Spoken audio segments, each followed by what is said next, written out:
Hey, we've been in a series on faith, and I was already stealing from my message, getting part of it out, but faith. Been in faith. Last week, if you missed it, my dad was here launching faith, and man, he teaches everything well, but man, he lights himself on fire when it gets to faith. So if you missed last week, get on the app and check out that lesson last week. It was just phenomenal. And But I'm wanting us to get what faith is and why it matters. And by the end of the service, hopefully I can highlight some of the struggles that I think all of us consistently have in faith and with faith.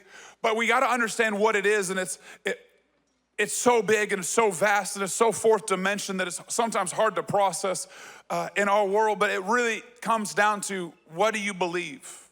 What do you trust? Do you trust that God will catch you?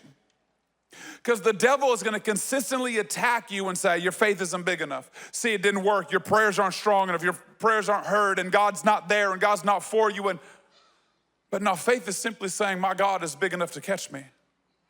My God is big enough to heal me. My God is big enough to provide for me. My God is my refuge. My God is my strength. He is the lifter of my head. See, faith isn't about you as much as it's about what it's in. See, your faith is more about what you're placing it in than your own strength and your own abilities. Faith matters, man. It's the nucleus, it's the core, it's where it all comes from, it's where it all resonates from, it's what it all revolves around. And in Hebrews 11:6, check this out, it says, without faith, it is impossible to please God. For he who comes to God must believe two things. He must believe that God is, and that he is a rewarder for those that diligently seek him. Those that have faith believe two things: that we believe that God is, and that he is a rewarder. I need some Christians today to start believing that God is a good rewarder. We need to start believing more from God. We need to start believing that he's rewarding our marriages and rewarding our parenting and blessing our businesses and blessing everything my hand touches will prosper. Why? Because I have faith that God is, and I have faith that he is a rewarder for those that seek him. But it's wild to me that scripture starts with, without faith, it is impossible to please God. See, imagine imagine the best person that ever lived, the kindest, the goodest. Is that a word? The goodest person ever. If they ain't got faith, they could have been kind, loving, they could have done everything right, they could have done everything perfect. But without faith, they repulsed God. Now imagine someone that's deserving of a death penalty. Imagine a sinner hanging on a cross next to Jesus. And he says to Jesus, if you can remember me. And Jesus looks at him and says, today you'll be in paradise with me. You see, it's not about good works, it's about what we believe. See, good works will lead you to becoming a Pharisee. Perfect in every way, but void of anything of real substance. Without faith, without that conviction, without that belief, without that trust in God, it's impossible to please God. Man, faith is a big deal. It all starts with faith. It all ends with faith. Everything about our relationship with God is on that journey of faith. It's on that road of faith. Faith gives you access to everything God has. Faith is a big deal. In Ephesians 6:10, why does faith matter so much? Well, it matters because it's impossible to please God, but here's another reason why I think it matters so much in our lives today. And I think this is one of the main reasons the devil will come at your faith relentlessly. There's a reason that he's picked your beliefs to attack. It says, be strong in the Lord and the power of his might. Put on the whole armor of God that you may be able to stand against the scheme of the devil. For we do not wrestle against flesh and blood, but against principalities, against powers, against rulers of the dark age, against spiritual hosts of wickedness in the heavenly place. See, you're not fighting against that person on Facebook. You're fighting a spiritual battle. You're not fighting against the Democrats. You're not fighting against the Republicans. You're not fighting against flesh and blood. You're fighting against spiritual things. It's a spiritual battle we fight. Here, let's keep going. I don't want to get sidetracked. Therefore, take up the whole armor of God that you may be able to withstand in the evil day. And having done all to stand, stand therefore, having girded your waist with truth, putting on the breastplate of righteousness, and having shod your feet with the preparations of the gospel of peace. Above all, take the shield of faith. Above all, taking the shield of faith, which will quench the fiery darts of the evil one. The shield of faith. The shield of faith. It's my faith that is my shield. See, the reason the devil is gonna come at your faith is because he's trying to get you to drop your shield. He's gonna come at how you believe, how you trust God. He says, I see your prayers aren't heard, your prayers aren't answered, God's not relevant, God's not real. He's gonna let you down. That prayer's not gonna happen. You're not gonna get healed. You're not gonna get that job. You're not gonna get that promotion. Your kids are gone. That divorce ruins you. Your upbringing limits you. You can't be that type of person. God will never use someone. Why? He's trying to convince you to give up your faith, because if you lose your faith, you put down your shield. And when your shield is down, the attacks of the devil hit at different levels. He's trying to get to your heart. He's trying to get to your soul. He's trying to get you out of what God's called you to. And if he could get you to drop your shield of faith, he got access to your whole life. The darts, the attacks of the devil. See, your shield, let me say it this way. The last time you want to put your shield down is in battle. And often we let our faith get questioned in the midst of the battle. How many of us have good faith when things are good? I feel like I got good faith when things are good. Is there anyone else? You're like, man, I believe in for healing, but yeah, but you're healthy right now, you're good. Believe for healing when you feel like crap. Believe for healing when the doctor says it's cancer. Believe for your marriage when your wife says you need counseling, when she's looking for divorce papers. Like, start believing for God to work in the midst of the battle. Too many of us in the midst of the battle drop our shield.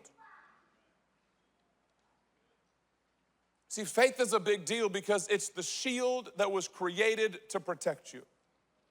The Bible says, I walk by faith, not by sight. See, too many of us, when the battle shows up, we flip and look and we start relying on what we see over what God said. And so we see that the doctor said, I'm sick, and I forgot to stand on the word that Jesus says, I am healed. And I see that everyone in my workplace is getting laid off, and I forget to stand on the word that says, I am your provider. And I see that my emotions are in the tank, and I'm struggling, and I'm trying to drink a glass of wine every night just to take the edge off, and I forget that God lifts my head. And I see that the world is in crisis, and I forget that his mercies are new every morning. And I see the struggles that are around me, and I forget to stand on the joy of the Lord. You see, too often we allow our shield of faith to drop in the midst of the battle. But the devil is tactfully attacking your beliefs. He's coming at them for a reason. He's not just bored. It's not like we'll just see if this works. No. He's attacking your faith in God. He's done it since day one. What did he do? He shows up to Eve and he goes, did God really say that? Did God really say that? Is that what he really thinks? Why? Because the second he could get Eve to drop her shield of faith, he got in there deeper to bring doubt. See, he needs you to question your faith to get you to act on your sins. She didn't eat the fruit first, she questioned God first. It was her faith that was shaken that led to the actions of unbelief. And too many of us do the same thing today. The devil is coming at our faith, coming at that shield, trying to get through so that his attacks can land in our life. Why does faith matter? because it's how I please God. And because it's the weapon that God gave me to protect myself from the attacks of culture, from the attacks of the devil, from the attacks of that spiritual realm that try to stop me from living the life God called and created for me to live. Man, faith is a big deal in our life. And like that little illustration of Nora jumping to me, it's not on your strength. You just gotta trust God for him to do it. In Matthew 21:21, this is a verse that I think many of us ignore, although this verse I think influences many of our lives. In Matthew 21, it says, Jesus said to them, "Surely I say to you, if you have faith and do not doubt." See, that's where I'll lose it. That's where I'll lose, and do not doubt. How many of us doubt? I do. The rest of y'all are liars. Don't doubt. We call it different things. We call it logic or experience or reason or... How am I not supposed to doubt? How am I supposed to, when I hear the report that, hey, your daughter has cancer, in what world can I say blindly, oh, it's fine? No, there's zero chance of an issue. No, there's a big issue right now. So do I lie and claim I have perfect faith even though internally, deep down, I'm freaking out? See, I think that this is where a lot of us Christians live, because we hear verses like this, have faith and don't doubt. And you're like, but I doubt, so I guess I don't have faith. And because I doubt, I guess God can't use me. And because I doubt, I'm just not as good as Casey. Pastor, he got that good faith, but I got the doubt faith. Am I talking to anyone yet? See, I think many of us read verses like that, hear verses like that in church. Yeah, don't doubt. That preacher's crazy. Does he not? Does he know what I'm living through right now? My doubts go through the roof every time I watch the news for 4 seconds. I'm like, world's gone crazy.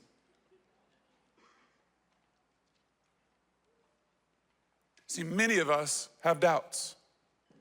And because we have doubts, we don't think we're good enough for God. We don't think God can use us. We don't think God's gonna hear us or answer our prayers. And we struggle living the life God called us to live. We struggle dreaming the dreams He's called us to dream. We struggle living on purpose the way He's called us to live, the purpose for our lives.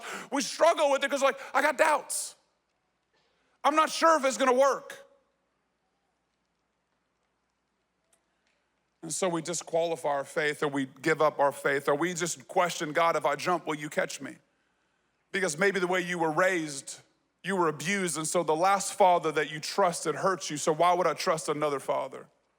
And the last man I married left me high and dry, so why would I trust another person? And the first business I started fell apart and put me in debt, and I'm still working out of it, so I don't trust that God has more for me. I don't trust that He's gonna provide for me because it failed the first time. And I know a family member that died of cancer, so oh my goodness, if someone else gets cancer, and I don't know if God would heal them because that person died and that person struggled. And we have all of these doubts from all of our experiences, and so we struggle with our faith. We come to church. Can I be real today? Man, I'm not here to play church. I'm not here to patty cake and preach up a good message. I don't care how many amens I get. What I really care about is that you look more like Jesus on Tuesday, because we're trying to get some real truth into your life.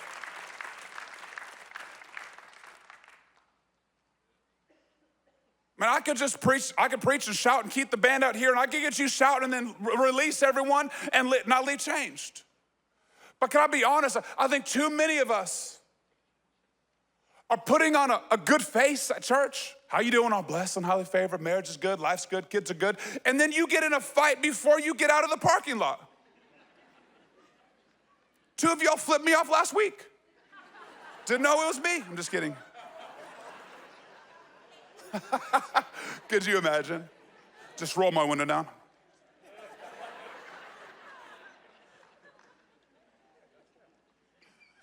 Kidding.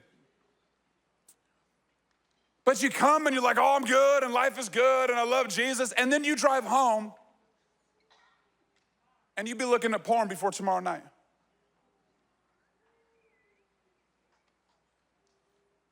You'll be threatening divorce before the end of the night to your spouse.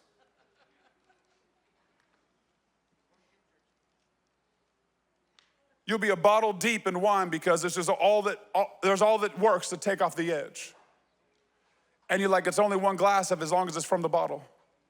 Just one glass. Hey, if you drink straight from the bottle, it's always just one glass.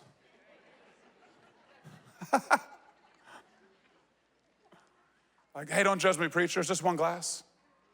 Yeah, because you're drinking from the bottle. And you say, yeah, I just don't know if God can help me. I just need this medication. And you doubt God can really come through for your child because you think your child needs all the medication they're on to get through a day of school to sit still and listen. And you never even went to the creator of that child. You never even said, God, I know you created his brain. Can you help? I'll just go to the medication. And I know you got a headache, and instead of praying for God as a healer, you just took that Tylenol.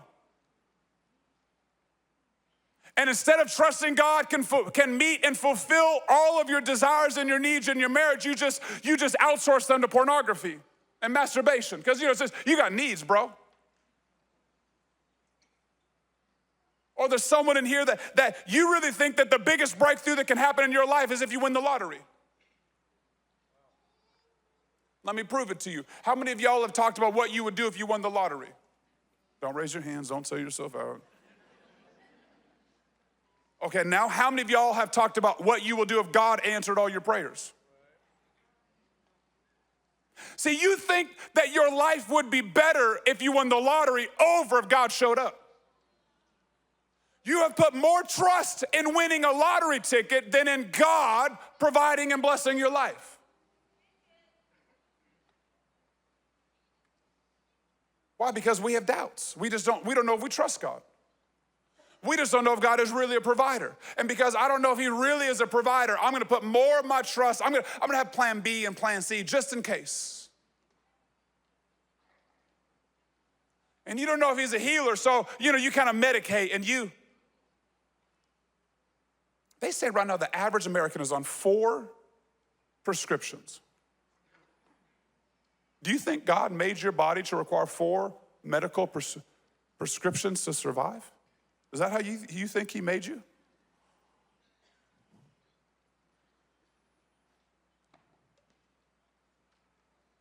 Addictions, drinking, dependence. It's growing.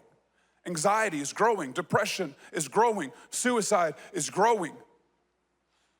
And that's growing in the church too because of verses like this that say, have faith and do not doubt. And we're not honest about our doubts, and so we just live with this fake mask on that says, yeah, I love Jesus and everything is good. And then we go home, we go to our substances and we go to our issues and we go to our addictions and we go to our outlets and we don't take any of them to Jesus.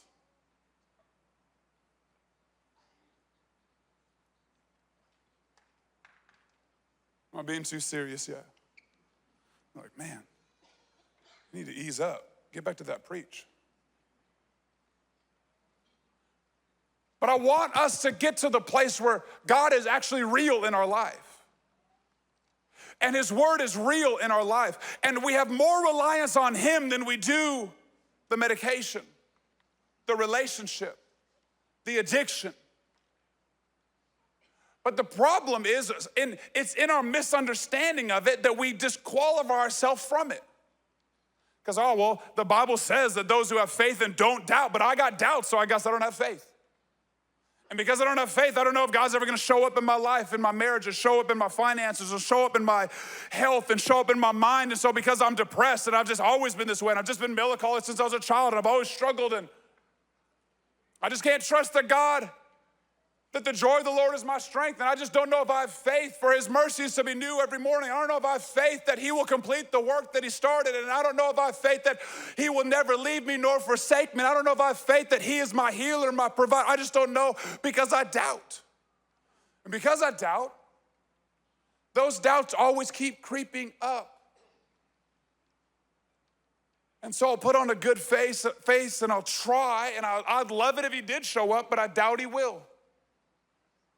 And I would love it if he did heal me, but I got a back door in case he doesn't. And I'd love if he does bless me, but I have my own plans if he doesn't. Because, we have these doubts. Preacher, I'm just a realist. Preacher, you just know what I've been through. You don't know how I've lived. You don't know what I've gone through. And I'm saying, no, I do. That's why I agree with you. I have doubts too. So how do we work through these to get to the life that God's called us to live? How do we become people that become reliant on Jesus and not reliant on alcohol or medication or sex or addictions? Or how do we get Jesus to be the focus of our life and not all these other things that we're attempting to use to bring peace that's all so fleeting?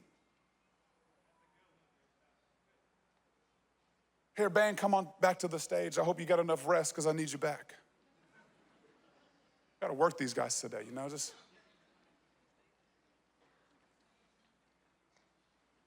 In Mark 9, verse 20.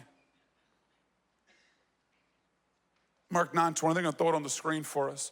It says, then they brought the boy to Jesus. And when he saw him, when he saw Jesus, immediately the spirit convulsed him and he fell on the ground and wallowed, foaming at the mouth. So he asked his father, Jesus says, how long has this happened to him? And he said, from childhood. And often it throws him into both the fire and the water to destroy him. But if you can do anything, have compassion on us and help us. Jesus said to him, if you can believe, all things are possible to him who believes. Here, before we go on to the rest of the story, if this was me, and I could feel this weight. I don't know if you're a parent that's gone through something, but I could put myself in this position so quickly as a parent that has come to Jesus and said, Jesus, if you can help my child. I will do anything. Please help. Help my marriage. Jesus, help. Jesus, if you can do anything. And his response, if you can believe. Well,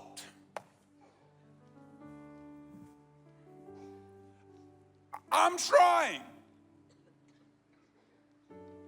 You ever felt that way? Jesus, if I could have already solved it, I wouldn't be asking. If I could have already done it, I wouldn't be here. You can believe. Yeah, I'm trying. But I've been hurt. And I don't know if you've heard my prayers, and it took a long time the last time, and it didn't work the way I wanted it to work last time, and I've been struggling, and I've been paycheck to paycheck, and that sickness just won't go away, and that addiction just won't get off of me, and it just feels like the chains of the abuse of my childhood just keep attempting to define me, and I just don't know how to believe anymore. I don't know about you, but sometimes I get exhausted. Jesus says, if you can believe. Feels to me at the beginning like those who have faith and no doubt. I'm like, Jesus, but I struggle with doubt. I struggle because I saw that person die from this report. And so I have fears while I'm praying for my daughter because it killed that person. And because there's been divorce in my whole family. And because my whole family has had this struggle, my whole family's had this setback, and I don't know how to believe because all of these reasons that I'm battling. Here, throw it up, but then this is what the Father says. I love the heart of this Father. It says, immediately the father of the child cried out and said with tears, Lord, I believe, help my unbelief. Help my unbelief. And then Jesus rebuked the unclean spirit and said to a deaf and dumb spirit, I command you to come out of him and enter him no more. Help my unbelief. Maybe that needs to be the prayer of your week. Maybe that needs to be the cry of your heart. God, help my unbelief. It's like you're standing right there and God is like, jump, jump. And you go, but you don't know what I've been through. And God is like, but I got you. And it's like, could you just come a little closer? Help my unbelief. Help my unbelief just a little bit. Have you ever zip-lined? I took my family zip-lining a few weeks ago. I love it. No one here is zip-lined up in here? Okay, a couple of y'all.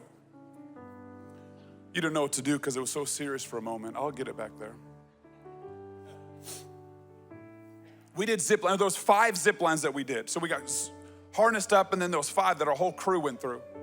And the very first one that my kids did, they were real nervous about. They're like, is it safe? And you know, if you've ever zip-lined, that first time that you step off the little base platform and start to the next platform, that first step is, man, your stomach is in knots.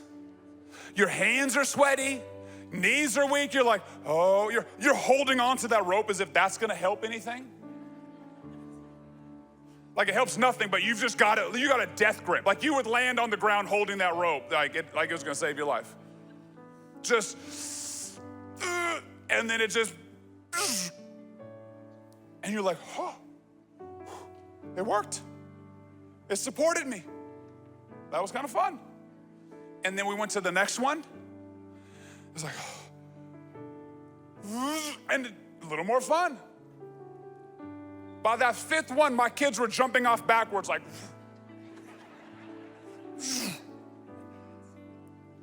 hands weren't sweaty, no nerves, no pressure, no fear.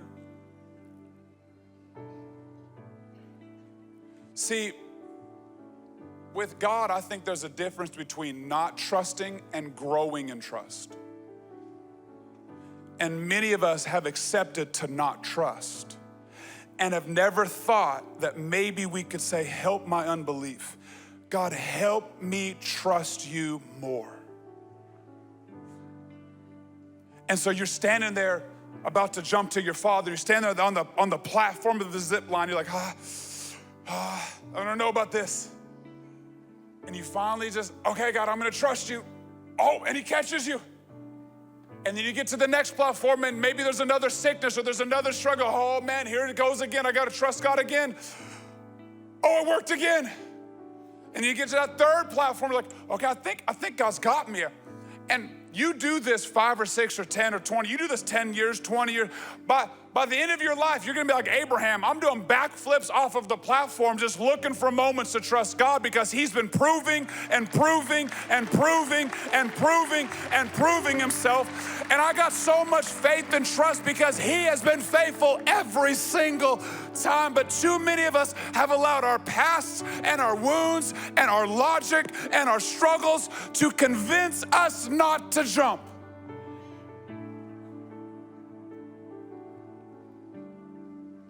And so you've never worked your trust past a headache. So of course you're gonna struggle with cancer. And you've never worked your trust past tithing on $100. So of course you're gonna struggle with 1,000. And you've never worked your trust to witnessing. So of course you're gonna struggle to be a light. Because you're still standing on the platform on zip line 1. And God's like, I got you. I got you. It's not your strength, it's on my strength. You making it from A to B has nothing to do with you and everything with the strength of that line. It's not on Nora's strength that she was caught. It was on Dad's strength. And so like that father who said, help me, help my unbelief. The first verse we read in Hebrews, it said, Without faith, it's impossible to please God. For he is, and he is a rewarder for those, what does it say? That diligently seek. There it is. There was the answer all along. Who or what are you seeking? It was sitting right there the whole time. You see, when you seek God, as that father did, you can bring to him your doubts. And you can bring to him your fears. And you can say, God, I want to pray that my girl is healed, but my aunt died of this very thing, and I'm afraid. And God, I want you to work in my marriage, but my parents and my grandparents, they both got divorced, and I don't think marriage works. And God, I want to be over from this addiction, but I've had it in my life hidden from everyone for 30 years. How am I freed of a chain that's been over my neck for 3 decades? And God, I want to trust you, but I'm afraid.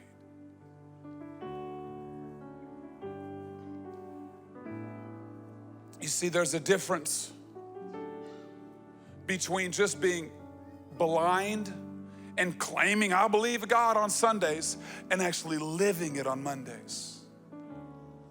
And on Monday, I don't need your fake Christianity. I need someone that says, God, I struggle, but help me believe. God, I'm afraid, but help me believe. God, I'm scared, but help me believe. Because you're never gonna live a life that's just insulated. And so we need some Christians today that have the guts, that have the courage, that have the faith to say, God, you put this dream in my heart and I'm willing to take a step of faith towards it, even though it terrifies me. In my heart, since I was a boy, I've been called to the mission field. In my heart, since I was a girl, I was called to be a doctor. In my heart, since I was a child, I wanted kids. And I've been believing and fighting for children for a decade. But you put it in my heart, so I will keep believing. I will keep believing. Help my unbelief.